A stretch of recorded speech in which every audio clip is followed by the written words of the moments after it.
जो लोग वेदों को बेचते हैं, धर्म को दुख लेते हैं, चुगलखोर हैं, दूसरों के पापों को कह देते हैं, जो कपटी, कुटिल, कलह प्रिय और क्रोधी हैं, तथा जो वेदों की निंदा करने वाले और विश्व भर के विरोधी हैं, जो लोभी, कपट और लालचियों का आचरण करने वाले हैं, जो पराये धन और पराई स्त्री की ताक में रहते हैं।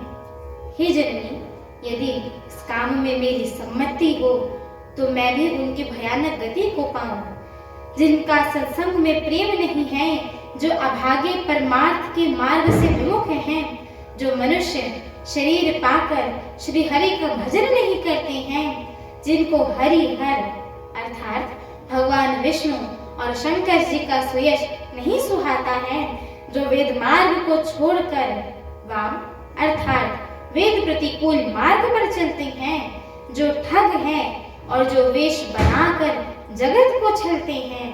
हे माता, यदि मैं इस भेद को जानता भी हूँ तो शंकर जी मुझे उन लोगों की गति दें। माता कौशल्या जी भरत जी के स्वाभाविक ही सच्चे और सरल वचनों को सुनकर कहने लगी कि हे तात, तुम तो मन, वचन और शरीर से सदा ही श्री रामचंद्र जी के प्यारे हो। श्री राम तुम्हारे प्राणों से भी बढ़कर प्राण प्रिय है और तुम भी श्री रघुनाथ को प्राणों से भी अधिक प्यारे हो। चंद्रमा चाहे विष चुआने लगे और पाला आग बरसने लगे, जलचर जीव जल से विरक्त हो जाए और ज्ञान हो जाने पर भी चाहे मुह न मिटे, पर तुम श्री रामचंद्र के प्रतिकूल कभी नहीं हो सकते हो। इसमें तुम्हारी सम्मति है।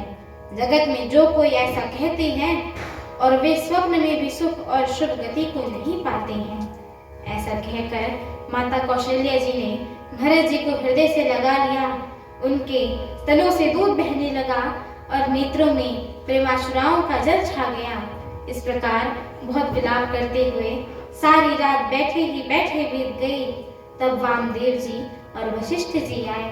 उन्होंने सब मंत्रियों को तथा महाजनों को बुलाया। फिर मुनि वशिष्ठ जी ने परमार्थ के सुंदर समानुकूल वचन कहकर बहुत प्रकार से भरत जी को उपदेश दी। वशिष्ठ जी ने कहा कि हे तात, हृदय में धीरज धरो और आज जिस कार्य के करने का अवसर है उसे करो। गुरु जी के वचनों को सुनकर भरत जी उठे और उन्होंने सब तैयारियां करने के लिए कहा। हमारी आगे की श्री राम कथा को सुनने के लिए हमारे चैनल को लाइक, शेयर, सब्सक्राइब एवं कमेंट अवश्य करिएगा।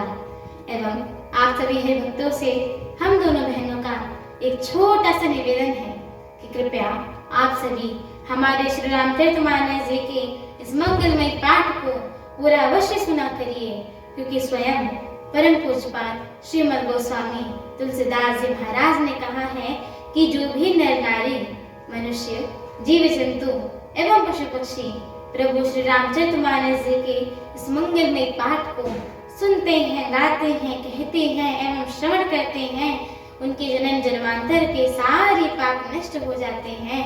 तो एक बार प्रेम से बोलिए, श्याम रामचंद्र की जय हो। जगत जननी